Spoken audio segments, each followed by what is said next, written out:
Olá, sejam bem-vindos a mais um programa, mais uma série do nosso Espaço Saber Direito. Esse espaço tão importante para o debate dos importantes temas de estudos do direito. Eu me chamo Irapuan Beltrão, sou professor no Rio de Janeiro, professor universitário, professor de diversos cursos, tanto de pós-graduação quanto cursos para a área de concurso. Sou procurador federal da AGU e vou dividir com vocês um pouquinho do direito financeiro. A nossa semana aí envolve toda essa programação do direito financeiro. Nós vamos passar pelos principais temas do direito financeiro. Nós vamos trazer o direito financeiro dentro da sua perspectiva jurídica, trazer o direito financeiro desde a sua formação com os elementos básicos e as atividades fundamentais para o qual o direito financeiro lida, seja na sua perspectiva histórica, mas, claro, também, principalmente, chegando aos tempos atuais e as suas características, inclusive as suas críticas hoje que o sistema já produz. E, ao longo desses nossos diversos encontros, ao longo da semana, nós vamos trazendo os outros elementos que compõem o direito financeiro, que não apenas sua categorização, que não apenas a sua colocação.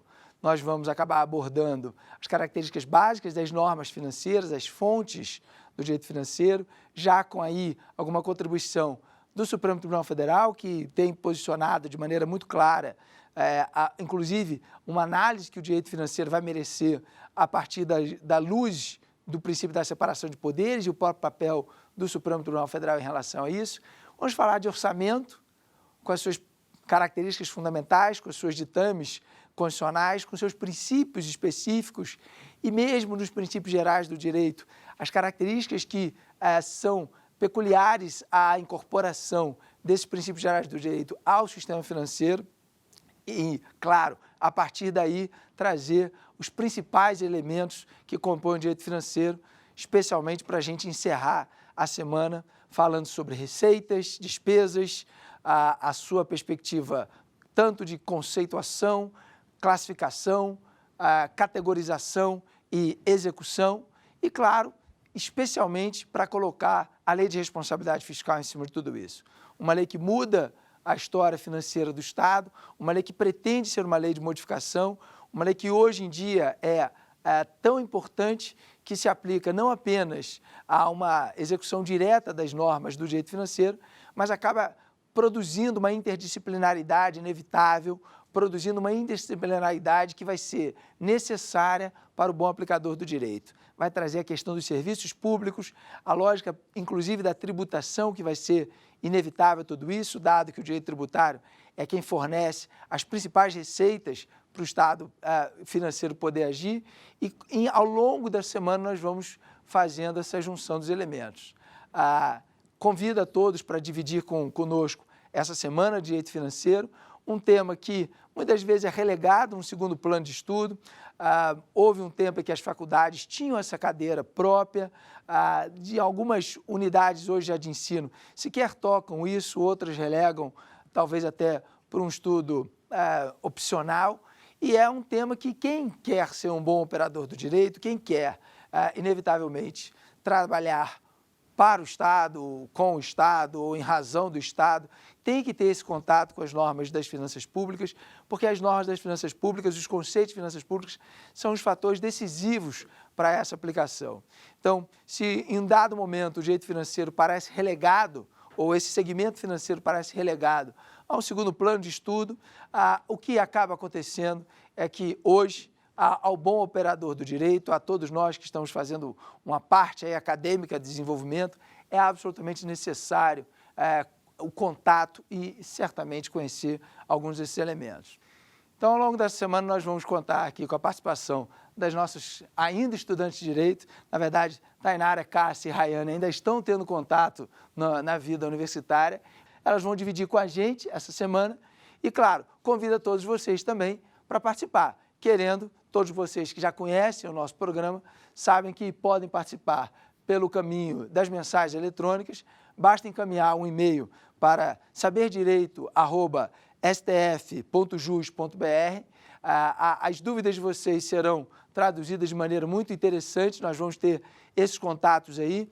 E a única coisa que é absolutamente indispensável para o nosso melhor processar aqui é que toda vez que forem encaminhar uma dúvida, e esperamos que assim o façam com bastante intensidade, identifiquem, por favor, que estamos falando ou que as dúvidas se referem a esse nosso tema, a esse nosso tópico aqui do direito financeiro, colocando, se possível, de maneira explícita, não apenas a matéria, mas também referenciando o meu nome, por favor, Irapuan Beltrão, repito, e a partir daí nós conseguiremos abordar não apenas as dúvidas que vocês estão trazendo, mas até outros temas que serão delas consequência. Então, essa é a nossa programação. Ao longo da semana nós vamos abordando esses principais temas e, claro, com a participação de todos, nós vamos acabar fazendo um bom curso, ainda que, claro, com a nossa limitação de tempo, a gente saiba que, inevitavelmente, outros temas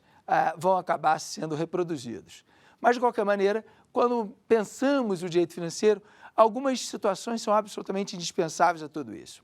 Vejam, a própria lógica do direito financeiro, ela se confunde um pouco com a origem do Estado. A verdade seja essa.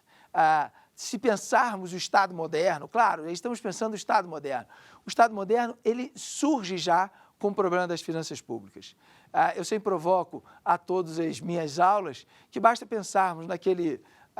que seja o filme de Robin Hood que um dia nós vimos, ou aquele Estado medieval, aquele Estado onde começavam a surgir as maiores luzes jurídicas, o grande problema estava nas finanças, porque o rei absolutista, monarca lá, que tudo podia, que tudo achava que podia, ele estava preocupado em coletar a maior quantidade de recursos possíveis daquela sociedade que a ele era ligada, sem que necessariamente ele retribuísse com as mesmas qualidades, com as mesmas capacidades. Isso sem esquecer que naquele momento em que o direito constitucional ainda era um embrião do que chega a ser o Estado constitucional moderno, naquele momento não havia muita disciplina em relação a como o direito financeiro chega hoje. Muito pelo contrário. Não havia disciplina na coleta dos recursos, não havia disciplina nenhuma em como o Estado agia com esse particular, como agia com o seu cidadão, não tinha nenhum cuidado. Basta lembrarmos que, por exemplo, as cenas desses filmes são de um gestor estatal, ou de um xerife, do que quer que seja, enfiando o pé na porta para entrar e falar assim, olha, eu vim aqui coletar os recursos, e sai cavucando na casa das pessoas até achar os recursos que dele precisava, quase aquilo que hoje nós chamaríamos de um procedimento confiscatório. Essa disciplina, essa lógica do direito financeiro vai se desenvolver, portanto, a partir dessa compreensão do Estado que se desenvolve dentro de um campo do Estado de Direito. Muitos, inclusive, trazendo a sardinha para o nosso lado, evidentemente, identificam que grande parte da contribuição em que houve em relação à proteção dos direitos fundamentais, à proteção dos direitos do cidadão, refletia os problemas de relacionamento que eram mais sensíveis no campo financeiro. É com isso que o Estado moderno vai se desenvolver.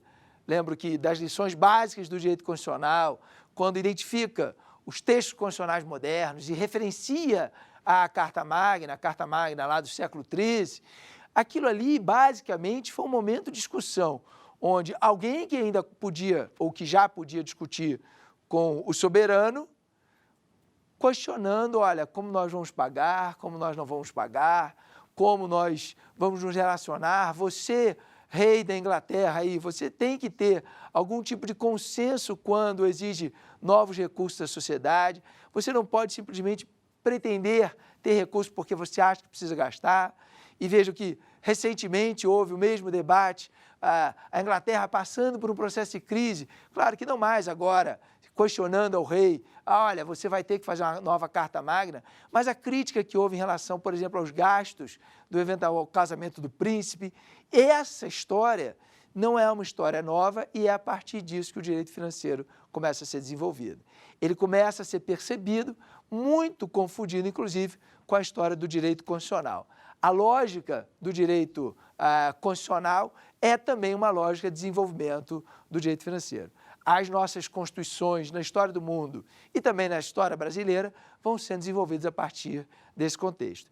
Então, é um ramo do direito, como eu estava lhes sugerindo desde o início, que precisa de uma interpretação cada vez mais constitucional, precisa de uma interpretação cada vez mais ligado a essa própria noção de qual é o papel do Estado. O que queremos do Estado? O que o Estado vai fazer? O que o Estado vai desenvolver e quanto ele vai precisar de recursos nesse sentido? O como nós vamos exigir do Estado que ele cuide bem dos nossos recursos, cuide bem da nossa atividade, sobremaneira, porque aquele dinheiro não é dele, não é do governante, não é do governante poder gastar da forma que bem entender. Ele tem que desenvolver isso a partir dos interesses públicos que nos cercam.